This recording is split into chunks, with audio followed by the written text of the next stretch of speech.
नमस्कार लर्नर्स, मैं डॉक्टर रुचि पांडे उत्तराखंड मुक्त विश्वविद्यालय के रसायन विज्ञान विभाग से आज बीएससी फर्स्ट सेमेस्टर के स्टूडेंट जिनका कोर्स है CHEN 101 का ब्लॉक सेकंड का unit 5 mechanism of organic reaction का कार्बो एनाइन वाला पार्ट लेके आई हूँ, जो कि हमारा पार्ट 6 है। इससे पहले तक के 5 पार्ट में मैं आपको बता चुकी हूँ what are chemical reagent, those reagent which attack in the chemical reaction are known as the chemical reagent. हम किन्हें केमिकल रिएजेंट कहते हैं, कैसे उनको बनाते हैं और कैसे ये प्रिपेयर होते हैं और ये कैसे केमिकल रिएक्शन में पार्टिसिपेट करते हैं, हम इससे पहले एक्सप्लेन कर चुके हैं। जिनमें से केमिकल रिएजेंट हमारे कहता है electrophiles, nucleophiles, carbocation, free radical, उनकी रिएक्टिविटी हम एक्सप्लेन कर चुके हैं। आज हम एक्सप्लेन करेंगे कार्बो एनाइन के बारे में। कार्बो एनाइन क्या होता है?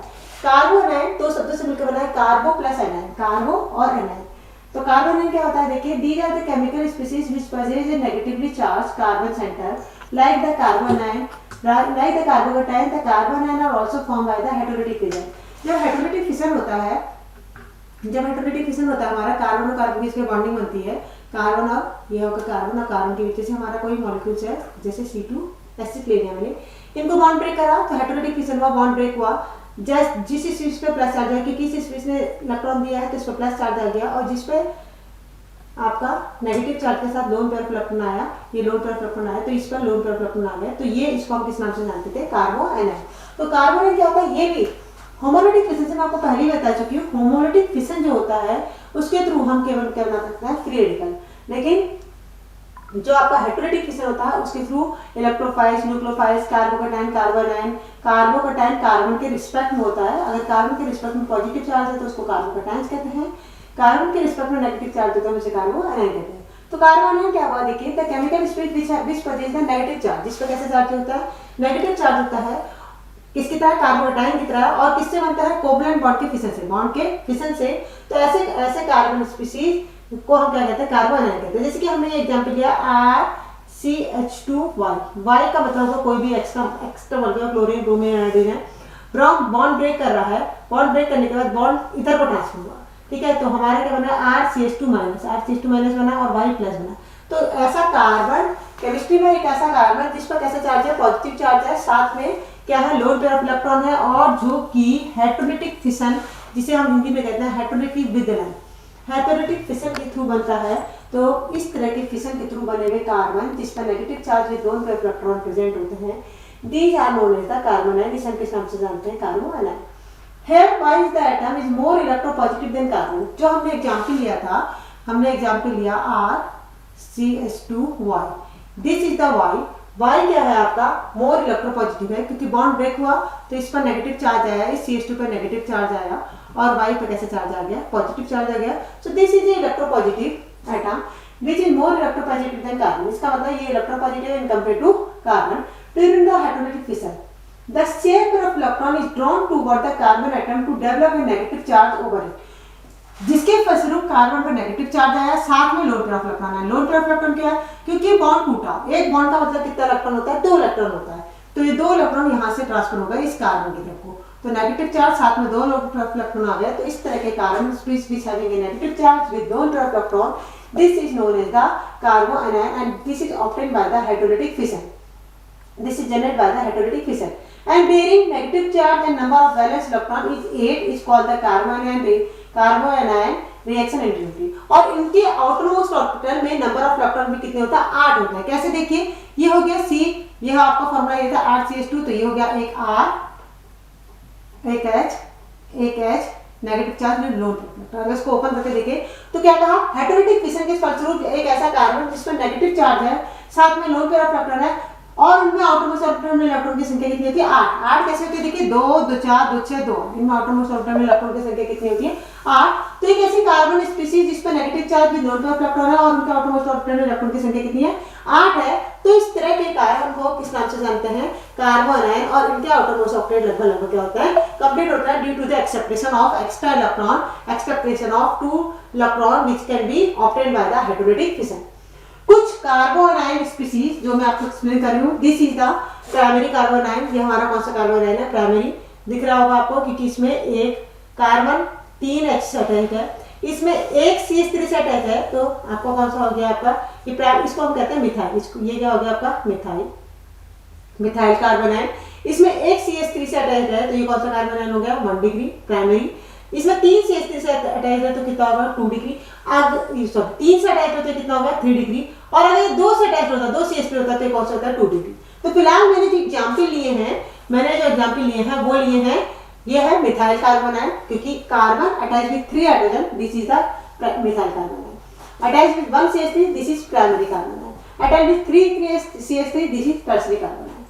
ठीक, तो ये थे आपके कार्बन आयन। अब क्वेश्चन होता है कि कार्बन आयन में कौन सा हाइड्रोजन होता है। अब इसको पढ़ने से पहले ध्यान से देखिए, ऐसे ही समझ में आ जाएगा कि इसमें कौन सा बॉन्डिंग हो सकती है। जैसे हमने कहा ये है आपका, ये बॉन्डिंग है और ये कार्बन है और साथ में लोन प्रोडक्ट है। तो how many bond take part in the bonding? This is the 1 2 3 and this electron also take part in the bonding because it complete the octet, that is 8। इसका आउटरमोस्ट ऑर्बिटल संख्या कितनी होती है? बोला मैंने 8। तो this is complete the octet. कितना octet complete करता है? 8 पूरा करता है। तो बॉन्डिंग 1 2 3 4 ऑर्बिटल बॉन्डिंग में पार्टिसिपेट कर रहे हैं। 4 ऑर्बिटल बॉन्डिंग का मतलब होगा 1 s 1 p 2 p 3 p, कितना होगा 4। तो हाइड्रोजन कौन सा हो गया? sp3। तो ये रटने वाली चीज नहीं है, समझिए कितने बॉन्ड प्रोड्यूस हो रहे हैं? 4 बॉन्ड प्रोड्यूस हो रहे हैं। तो इसमें कौन सी बॉन्डिंग हो सकती है? sp3 हाइड्रोजन, क्योंकि इसमें एक लोन पेयर ऑफ इलेक्ट्रॉन भी बॉन्डिंग में हमारा क्या कर रहा है? पार्टिसिपेट कर रहा है। सो देखिए hybridisation in carbon ion.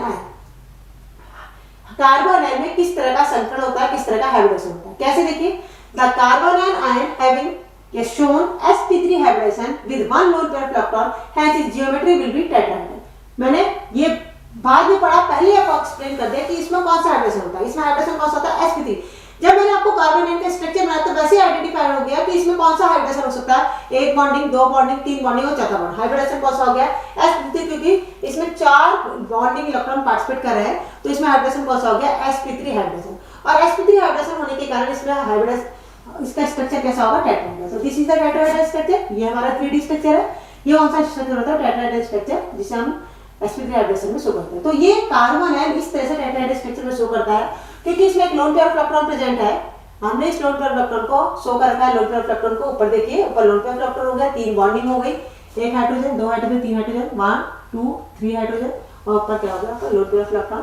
This is known as the carbon ion tetrahedral geometry. Carbon ion या कार्बोनियम आयन जिसे हम कह रहे हैं, उसमें उनको भी हम सेम वही कार्बन के चेन के बेसिस पर या उस पर अटैच फंक्शनल ग्रुप के बेसिस पर हम उसको कैटेगरीज में डिवाइड कर सकते हैं। इसके बेसिस पर हम उनको डिवाइड करते हैं। कैसे देखिए, classification of carbonium ion. Like carbocation, carbonium ion also classified into 3 classes on depending upon the replacing of hydrogen from bearing carbon. If only 1 hydrogen is replaced, that is primary.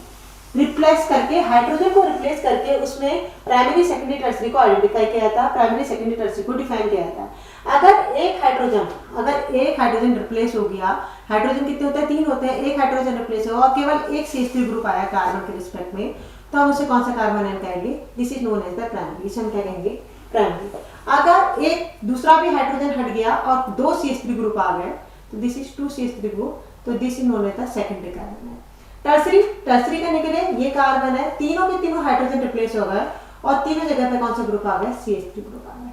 तो 3 CH3 group with lone pair of electron, तो this is known as the tertiary carbanion. यही मैं आपको बोल रही हूँ, बार बार यही आपको एक्सप्लेन कराया रहा है। If 2 hydrogen is replace, there is the secondary. अगर 2 हाइड्रोजन रिप्लेस हो जा रहा है तो वो सेकेंडरी होगा। अगर 3 हाइड्रोजन रिप्लेस हो रहा है तो टर्सरी होगा। तो this is the methyl, this is methyl या 0 डिग्री मिथाइल कार्बन है। मिथाइल का मतलब है तीनों जगह, तीनों पोजीशन पे क्या है?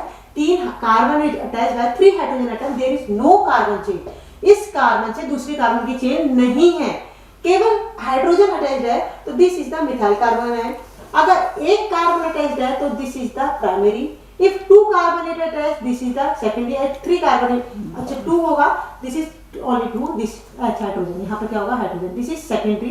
और अगर 3 CH3 ग्रुप अटैच है तो this is the tertiary carbon है। So that means on the basis of carbon chain, the carbon ion are divided into primary, secondary and tertiary।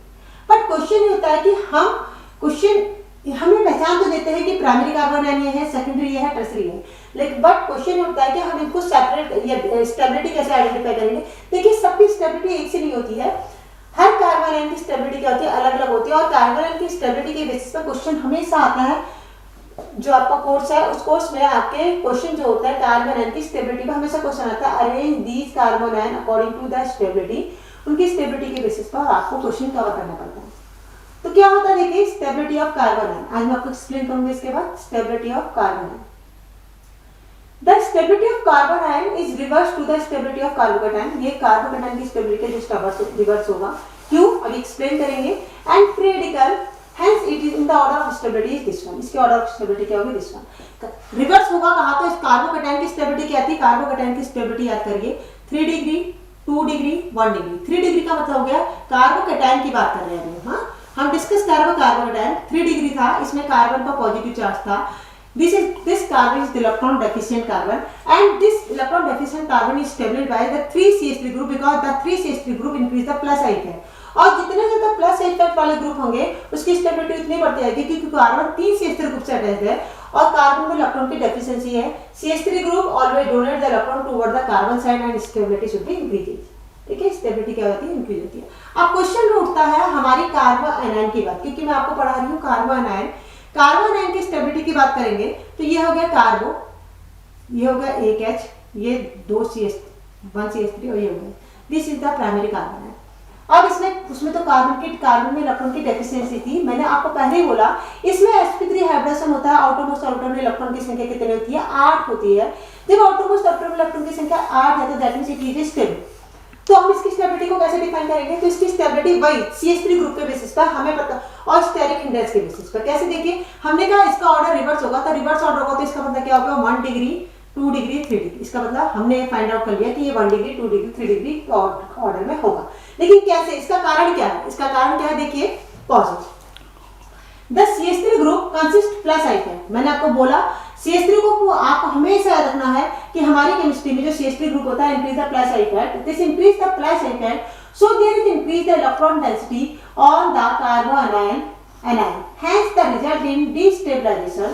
so we can say that increasing the minus effect stability decreases, thus the result of 0 degree carbon ion is more stable in compared to the primary secondary and tertiary carbon ion। ठीक, क्या कहा, there is 3CH3 group in tertiary में क्या होगा, हम first और टर्स की बात करते हैं, ये एक प्राइमरी और ये हमने ले लिया दूसरा क्या ले लिया, टर्सरी। आपको पता है CH3 group always increase the plus effect, CH3 group ये टर्सरी है, ये CH3 ग्रुप प्लस इफेक्ट बढ़ाएंगे, ये भी प्लस इफेक्ट बढ़ाएगा, ये भी प्लस इफेक्ट बढ़ाएगा, 3 के 3 CH3 ग्रुप प्लस इफेक्ट बढ़ाएंगे। ये ऑलरेडी स्टेबल था क्योंकि इसके आउटरमोस्ट ऑर्बिटल में इलेक्ट्रॉन की संख्या कितनी थी, 8 थी, और 3 CH3 ग्रुप अगर ये भी इलेक्ट्रॉन डोनेट कर देता है, ये भी इलेक्ट्रॉन डोनेट कर देता है, ये भी इलेक्ट्रॉन डोनेट कर देता है, तो इसमें स्टैटिक हिंड्रेंस डेवलप हो जाएगा और इसकी स्टेबिलिटी अनस्टेबिलिटी की तरफ को मूव कर जाएगी, क्योंकि इसमें आउटरमोस्ट ऑर्बिटल में ऑलरेडी इलेक्ट्रॉन की संख्या फुल है, that means they are already stable because they contain the 8 electron. अब बात करते हैं प्राइमरी की या जीरो की। जीरो का मतलब ये हो गया दिस इज द जीरो, ठीक है, इसमें कोई भी इलेक्ट्रॉन डोनेटिंग ग्रुप नहीं है, so that this is stable, ये ऑलरेडी स्टेबल है। आज का आउटरमोस्ट ऑर्बिटल इलेक्ट्रॉन की संख्या कितनी है, 8 है। अगर एक CH3 ग्रुप हो गया तो ये था आपका 0 डिग्री और ये हो गया 1 डिग्री। अब बात करेंगे 1 डिग्री की बात करेंगे तो 1 डिग्री में एक CH3 ग्रुप है, एक CH3 ग्रुप होना भी इंक्रीज द प्लस इफेक्ट। एक CH3 ग्रुप भी कौन सा इफेक्ट बढ़ाता है, प्लस इफेक्ट को आगे की तरफ को फॉरवर्ड करता है, यानी कि प्लस इफेक्ट बढ़ाता है। प्लस इफेक्ट बढ़ने का मतलब इसमें आउटरमोस्ट ऑर्बिटल में ऑलरेडी 8 इलेक्ट्रॉन है, तो एक्स्ट्रा इलेक्ट्रॉन की रिक्वायरमेंट है ही नहीं। तो दैट मींस इससे क्या क्लियर हो रहा है कि जब एक्स्ट्रा इलेक्ट्रॉन की रिक्वायरमेंट है ही नहीं तो सबसे ज्यादा स्टेबल कौन हो गया, 0 डिग्री, क्योंकि इसको इसमें एक्स्ट्रा इलेक्ट्रॉन आ ही नहीं सकता है, तो दे बिकम स्टेबल। उसके बाद क्या होगा, डिग्री डिक्रीज होगी। कहने का मतलब जितने ज्यादा CH2 ग्रुप बढ़ेंगे प्लस इफेक्ट बढ़ना इसके लिए हार्मफुल है, क्योंकि इसमें इलेक्ट्रॉन की संख्या कितनी हो जा रही है, 8 से ज्यादा हो जाएगी। और आपको पता है कोई भी ऑर्बिटल तब तक तभी स्टेबल हो पाएगा जब तक उसके आउटरमोस्ट ऑर्बिटल में कितने इलेक्ट्रॉन होते हैं, 8। अगर 8 से ज्यादा हो तो उसकी स्टेबिलिटी क्या होगी, बढ़ जाएगी। So we need minus I effect group, हमें यहाँ पर प्लस आई इफेक्ट वाले ग्रुप नहीं चाहिए, हमें क्या चाहिए, increasing the minus effect stability is decreasing. अगर माइनस इफेक्ट डेवलप होता है तो स्टेबिलिटी क्या होती है, डिक्रीज होती है। इससे क्या क्लियर हो रहा है, फाइनली ये रिजल्ट निकला, ये कंक्लूजन हुआ कि जितना कम CH3 ग्रुप होगा, यानी कि ये प्लस इसमें एक भी CH3 ग्रुप नहीं है, ये मोर स्टेबल होगा। इस वाले में एक CH3 ग्रुप है, ये इसके कंपेयर में कम स्टेबल होगा। इसमें 2 CH3 ग्रुप हैं, ये क्या होगा, और कम स्टेबल होगा। इसमें 3 CH3 ग्रुप होगा, तो इसमें क्या होगा, सबसे कम स्टेबल होगा in compare to carbanion, किसके कंपेयर में, कार्बन आयन। तो आप क्या समझे कि carbocations the species which having a plus charge and deficiency of electron that is known as the carbocation. The species which having a negative charge with lone pair of electron, that is known as the carbon ion, and the carbon ion is the sp3 hybridized orbital, and they become stable due to the less they become stable due to the minus impact group and due to the less plus impact group. ठीक है, तो thank you, have a nice day.